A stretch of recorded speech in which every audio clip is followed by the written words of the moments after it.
10 is the Sen lines on the soles of the feet, yeah? Yeah. So we're starting at that point in the diagram, which is just anterior to the sole of the hip, sole of the heel or the sole of the foot. And that's the start point for all the 5 lines. So pressing into that point, and then you can do thumb press all the way along the line to the big toe, then return to that start point, and then all the way along the line to the next toe, and then return to the start point, so that you've made a fan shape. And remember, you can press from the other side. You can use any fingers. Remember, my teacher told me to practice with all my fingers for all of the lines, just to get agility in the fingers. But you can just use the thumb for the ones you can reach, and then the ones you can't reach, you can use the middle finger and come around from the other side of the foot, the outside of the foot, and then go to the start point of the line, and then maybe for the 4th toe and the 5th toe, you can do your circles like that. Yeah? So I'll demonstrate one line properly. I'll demonstrate the middle line. So imagine I've just fully done the first one and the second one. Now I'm on the 3rd one. So my fingers are wrapped around the top of the foot, and there's some pressure there, but only so that I can press in with my thumb. Yeah, they're just giving my thumb something to press against.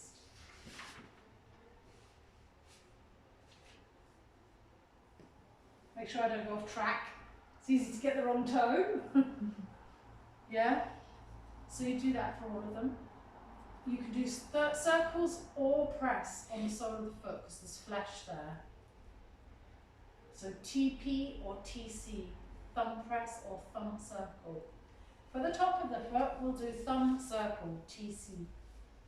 And the start point, I'm going to place my thumbs on the top of the foot between the tendons, the big tendons. Yeah?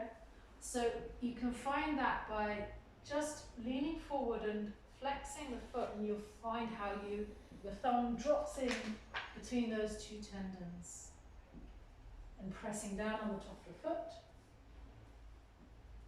And then you can do your thumb circle. Oh wow, I really pressed, you've gone white. Thumb circles, remembering that you're working on tendon, bone, you know, it's not really fleshy tissue here. So there's no need for any great pressure. And then back to the start point. So you're doing the fan. And then that's for all 5 toes.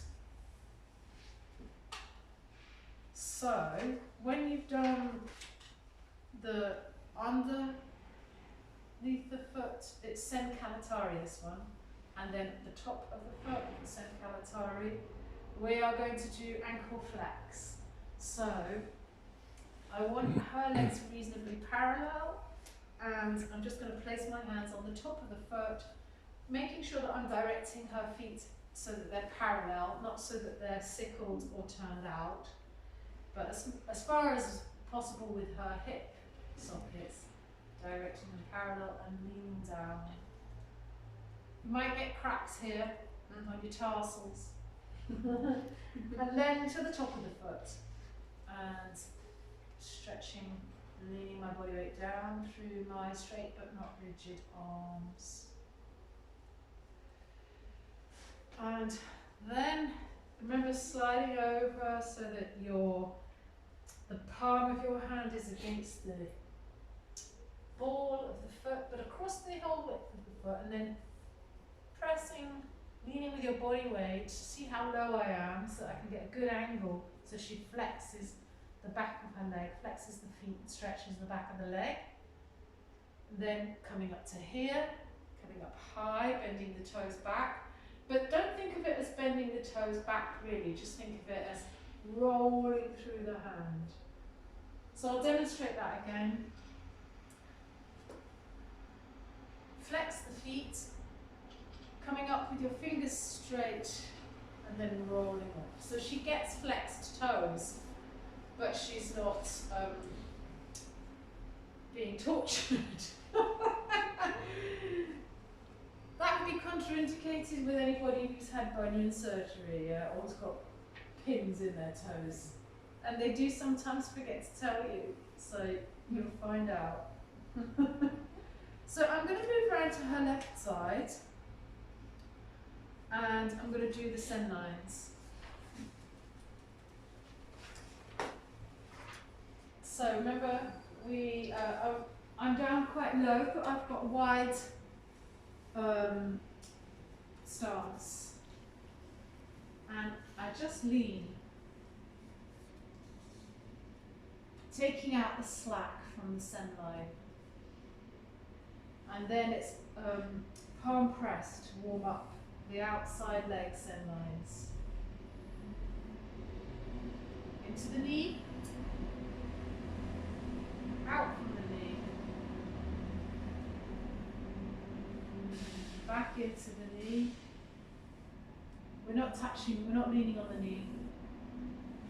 And then down to the foot. And I'm moving myself to be in front of my work.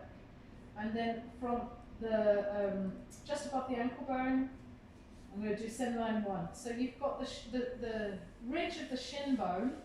You can feel that quite easily, you know, the bit that you bang.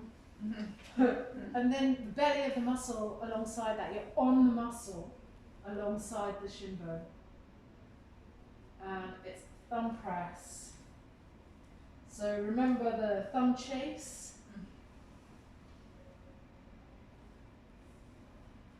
Skip the knee. This is S1. O1. O1. Outside line 1. Yeah.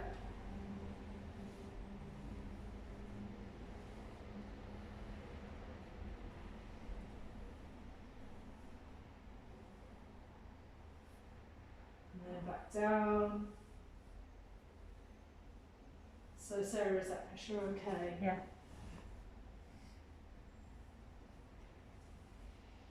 So my bum stays down the whole time because, you know, I don't need to bring it up really.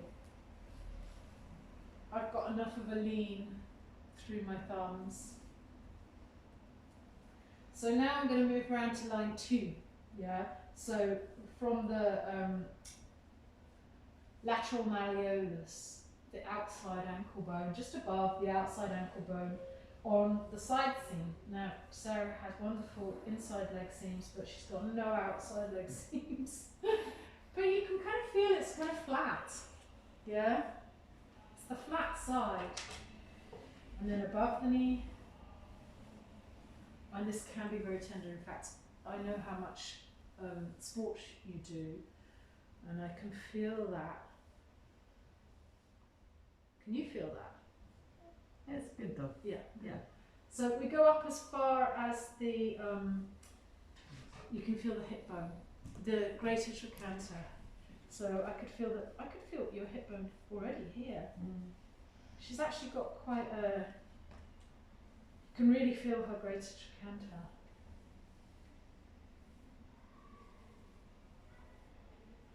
Making personal comments about your receivers. Yeah, don't do that.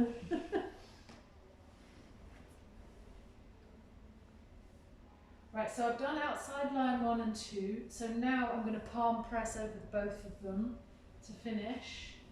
Up the leg and back down the leg. And note that this is different to the opening palm press, which is a different pattern. Okay, so that is the outside lines 1 and 2. So now I'm going to go across and do inside 1 and 2. So I have to come up. I'm into a crawling position here. Yeah, so I did the placing my hands at the distal ends. Well, something like that. I'm not sure if that's the word. Then into the knee, then back out. Then this is like a warm up, yeah? And then down to the foot. And line 1 is, it's not always in the same place depending on the text that you read, but essentially you're in the groove between, oh no, wait a minute, no you're not, you're on the side of the shin bone, yeah? So the Encyclopedia of Thai Massage that you've got, which is Pierre Salguero, this is where the location is in that book, and because you've all got that book, I'm going to give you this location. But it won't be the same in every book that you read. And why is that? And then skipping over the knee, I'll answer the questions all at the end. We're going to the medial side of the thigh muscle, yeah, of the midline of the thigh muscle. So remember, we're on the inside leg. So. And up, I can go up to the hip bone.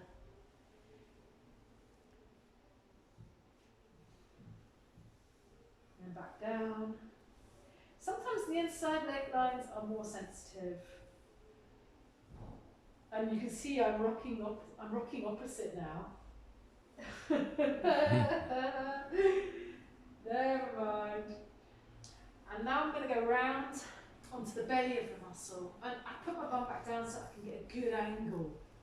Yeah, and I can still lean my body weight through my arms, into my thumbs and down onto the groove of her body.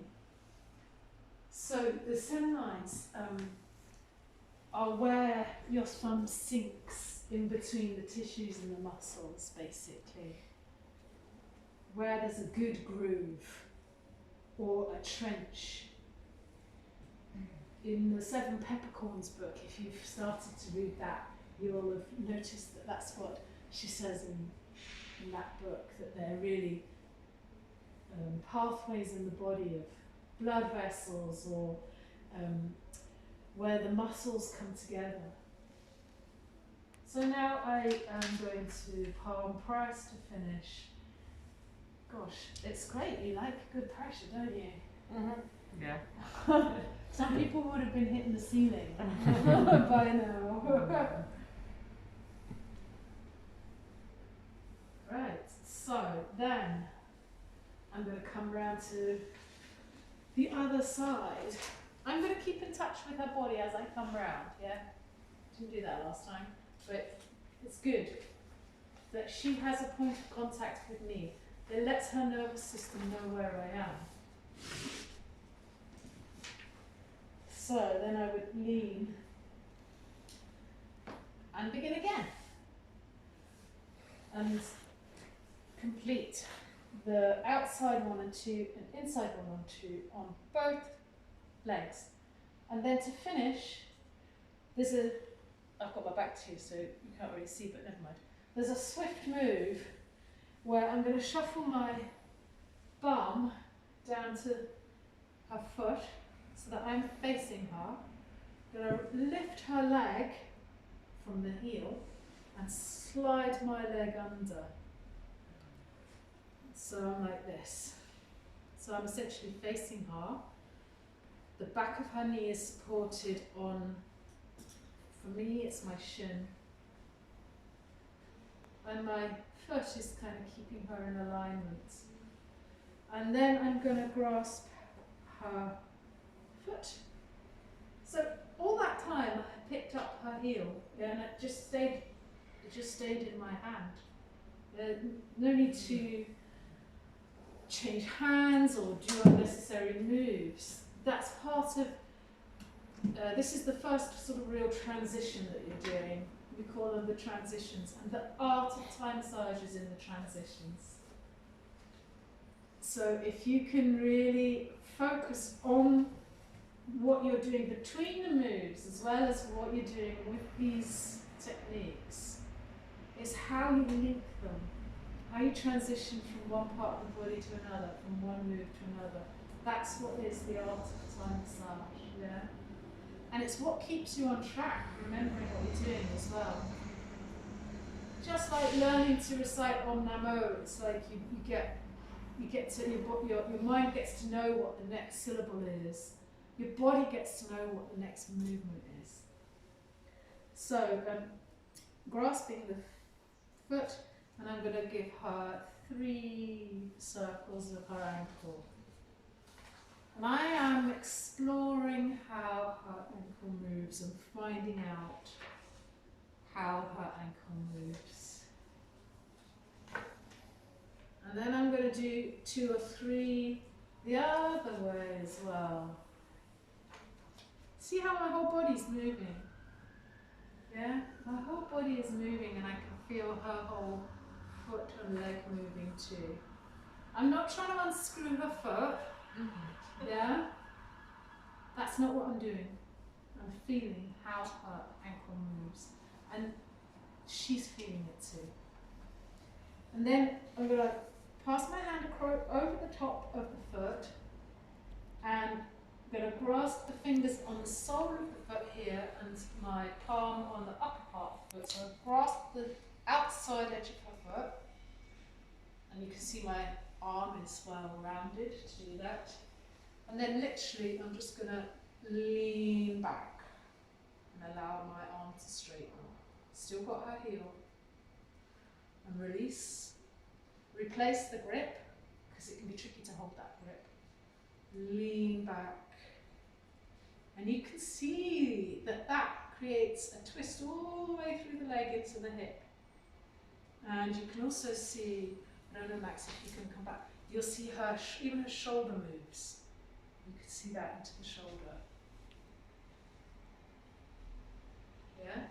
And then swap the grip, the heel in the other hand, and then the same. And then I lean back.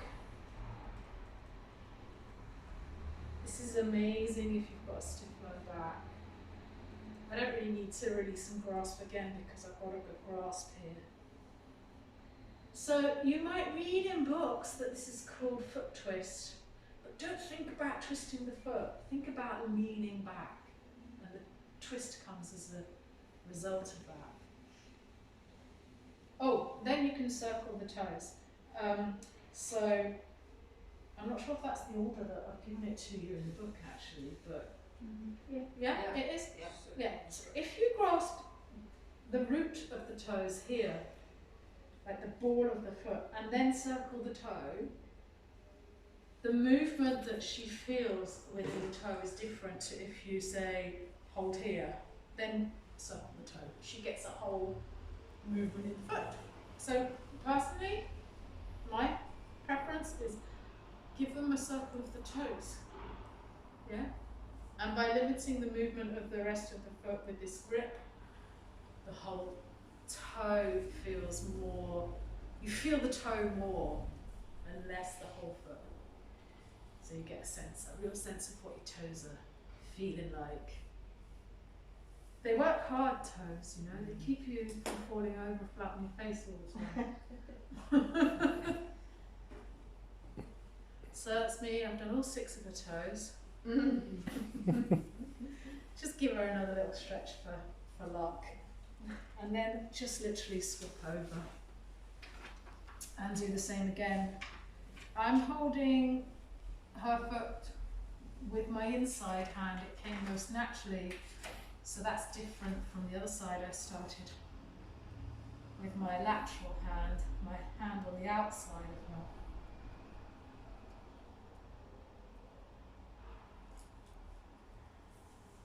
And then over the top.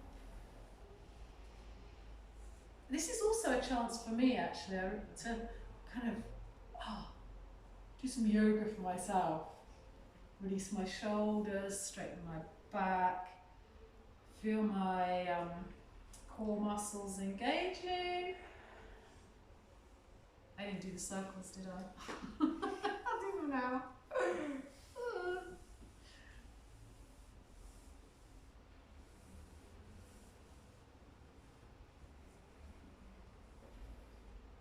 My whole body moving, and I'm watching her as well. See, I'm watching her whole body, see how it moves. And all the toes, yeah. And then finish one smooth move. That's the end of that section for you. Thank you, Sarah.